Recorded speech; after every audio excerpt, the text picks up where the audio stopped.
안녕하십니까, 박사호입니다. 일본의 요미우리 신문은 4월 19일자에서 미국, 일본, 호주가 협력해 글로벌 차원의 디지털 인프라를 구축하기로 했다고 보도했습니다.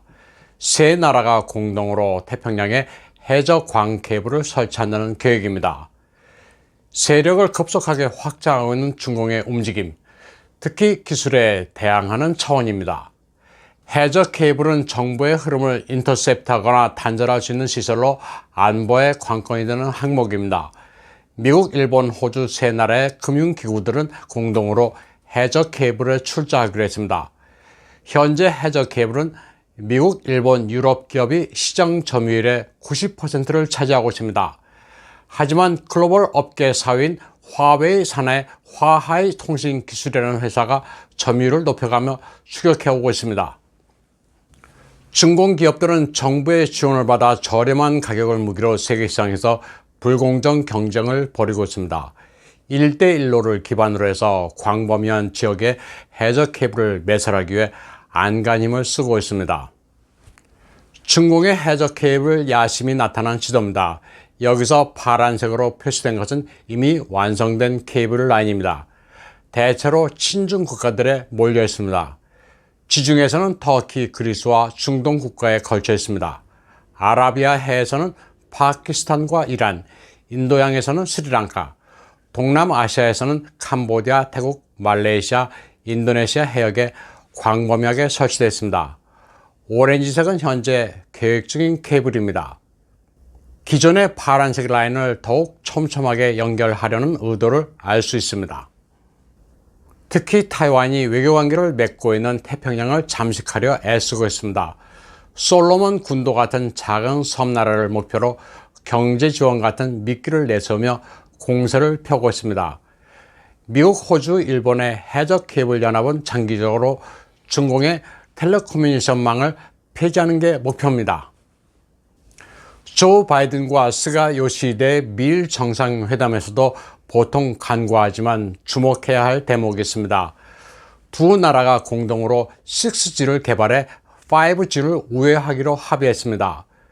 US-Japan Competitiveness and Resilience Partnership, 미국과 일본 간 경쟁력과 탄력성 관련 파트너십이라고 된 공동성명은 양국이 동맹을 강화하고 잠재력을 다하기로 약속한다는 제목으로 되어 있습니다. 여기서 두 나라는 공동으로 45억 달러를 투자해 2030년부터 사용할 6G를 연구 개발하기로 합의했습니다. 45억 달러 가운데 미국이 25억, 일본이 20억을 투자하기로 했습니다. 이 밖에 미일 양국은 AI와 양자 컴퓨터, 반도체 공급 등의 영역에서 동맹을 강화하기로 했습니다. 니케이 아시아는 19일 기사에서 5G에서와 같은 실수를 반복하지 않기 위해 일본은 개발 초기부터 국제 경쟁 체제에 가입해 일본의 특허 지분을 10%까지 끌어올릴 방침이라고 보도했습니다. 그런 다음 미일 합작을 다른 나라로 확대하기로 했다고 말했습니다. 미국과 일본의 이 같은 전략은 중공 화웨이의 5G가 전 세계를 장악하기 전에 도태시켜 버린다는 것입니다. 중공은 통신 분야에서 세계 패권을 장악하겠다고 화웨이 5G에 상당한 투자를 했습니다. 2019년 6월 26일 순번제로 화웨이 CEO를 맡은 후허우쿠는 화웨이가 이미 5G 영역에 40억 달러를 투자했다고 밝힌 바 있습니다. 현재 글로벌 5G 시장에서 화웨이와 중싱 등 중공의 통신기업은 대략 40%의 인프라 시장을 점하고 있습니다. 하지만 미국의 업계 거두 퀄컴은 10%의 5G 특허를 가지고 있어 화웨이와 얼추 비슷하고 일본의 주요 통신사 NTT 도모코는 6% 특허를 가지고 있습니다. 5G에서 중공과 미일의 싸움은 만만치 않습니다. 대마 불사라고 화웨이의 목을 아무리 졸라도 쉽사리 죽지는 않고 있습니다. 미국과 일본은 중공과 5G 영역에서 치열하게 경쟁하기보다는 아예 6G로 우회해 중공의 5G를 고사시켜 버린다는 계획입니다. 중공은 아직 5G로 전 세계를 장악하지는 못하고 있는 상태입니다. 따라서 미국과 일본이 6G 계획을 추진할 경우 중공의 눈치를 보며 5G를 채택하고 있는 국가들이 심각한 고민을 하게 될 수밖에 없습니다. 중공 내부 사정만 봐도 화웨이의 5G는 그리 개선되지 않았습니다. 아직도 기술적 허점이 많습니다. 중국은 5G를 촉진하기 위해 4G 인터넷 속도를 대폭 낮췄습니다. 차이나텔레콤의 내부 문건에 따르면 300MB에서 100MB로 낮췄습니다. 이제 전쟁은 무기를 동원하는 것만이 다가 아닙니다. 국제 표준을 누가 먼저 쟁취하느냐에 따라 각 진영에 소속된 나라들의 흥망이 갈립니다. 다음 소식입니다. 남진하에서 미 해군 구축함 머스티노 함장과 부함장이 지켜보고 있는 가운데 중공의 항공모함 랴오닝호가 일본 호위함의 밀착 마크를 당하고 있는 상황을 풍자하는 화면입니다. 아래는 시진핑이 해변에서 모래로 항공모함을 빚어 만드는 것으로 묘사했습니다. 중화권 네티즌들은 중국 인민해방군에 넋이 나갔으며 이는 허세를 부리다 일반 격투기 선수에게 40초 만에 KO당한 자칭 태국공 고수 마바오고와 닮았다고 조롱했습니다. 또 랴오닝호의 함재기 제인15가 성공적으로 착함하는 장면도 공개되는데 항공모함이면 당연한 것을 과시했다. 그렇게 보여줄 게 없느냐고도 조롱했습니다. 중공 관영 매체는 함재기 착함은 보도하면서도 일본 구축함의 견제 화면을 숨겼습니다. 이는 중공의 선전 영화와도 비슷합니다. 중공군의 무용담을 그리는 전쟁 영화에서 총 한 방으로 적 전투기를 격추시키는 황당한 장면도 종종 있습니다. 그런가 하면 병사가 하늘에 수류탄을 던져 적기를 폭파시키기도 합니다.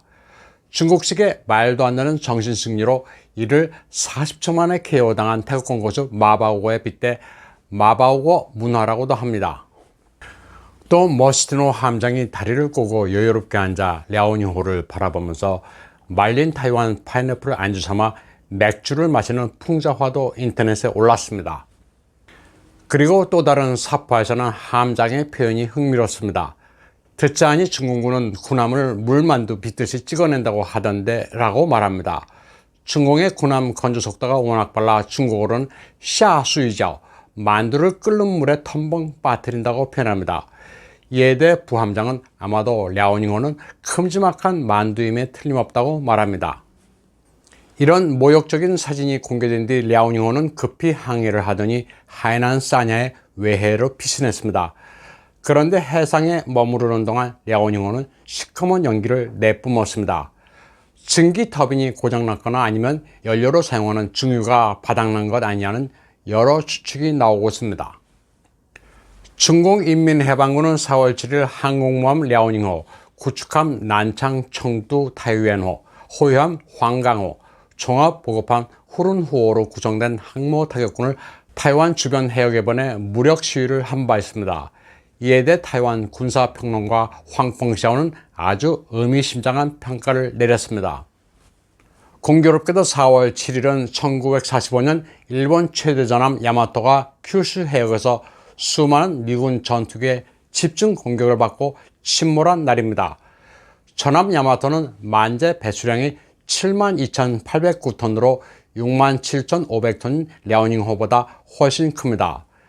몇 배 안 되는 함재기가 힘겹게 이착함을 하고 조기 경보기도 없는 랴오닝이 실전에서 미군과 맞붙으면 야마토의 운명을 맞이할 것이라고 평가했습니다.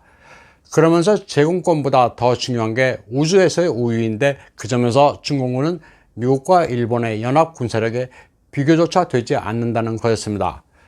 참고로 전함 야마토 이야기를 그린 영화도 있습니다. 오토코 타치노 야마토, 사나이들의 야마토란 작품인데 전투 장면이 아주 스펙타클합니다. 밀리터리 마니아라면 한번 볼만한 영화입니다. 다음 소식입니다. 기시 노부오 일본 방위대사는 4월 17일 타이완에서 110km 떨어진 일본 최남단 요나쿠니 섬을 시찰했습니다. 자유대원 옆에서 타이완을 바라보는 장면을 소셜미디어에 올렸습니다. 구름 때문에 타이완이 보이지 않았다는 문구를 달았습니다. 중공의 움직임을 타이완 지근거리에서 일본이 보고 있다는 메시지를 전한 겁니다. 주 타이완 일본 타이완 교류협회 대표 관저는 일장기를 개항하기 시작했습니다. 일본 타이완 외교관계에 있어서 더 이상 중공의 눈치를 보지 않겠다는 의지를 드러냈습니다. 일본 대표부의 정식 명칭은 공익재단법인 일본 타이완 교류협회입니다. 명함에는 타이베이 사무소 대표라는 직함과 함께 대사 이즈미 히로야스로도 표기되어 있습니다. 다음 소식입니다. 4월 23일 러시아는 우크라이나 동부에 배치된 병력을 5월 1일까지 철수할 것이라고 전격 발표했습니다. 충분히 위력을 과시한 만큼 다음 수를 준비하는 것으로 보입니다. 이에 앞서 4월 21일 러시아의 블라디미르 푸틴은 우크라이나 사태 등 국제 현안과 관련해 러시아의 국가 안보를 위협하면 누구라도 그 대가를 치를 것이고 반드시 후회하게 만들 거라고 말했습니다. 푸틴은 최근 관계가 틀어진 국가를 포함한 모든 나라와 원만한 관계를 유지하고 싶다고 말했습니다. 그러나 최근에는 아무 이유도 없이 러시아를 찝쩍거리는 버릇을 가진 나라도 있다면서 선을 넘지 말라고 경고했습니다. 러시아를 자극하는 것을 마치 스포츠 경기처럼 여긴다고도 말했습니다.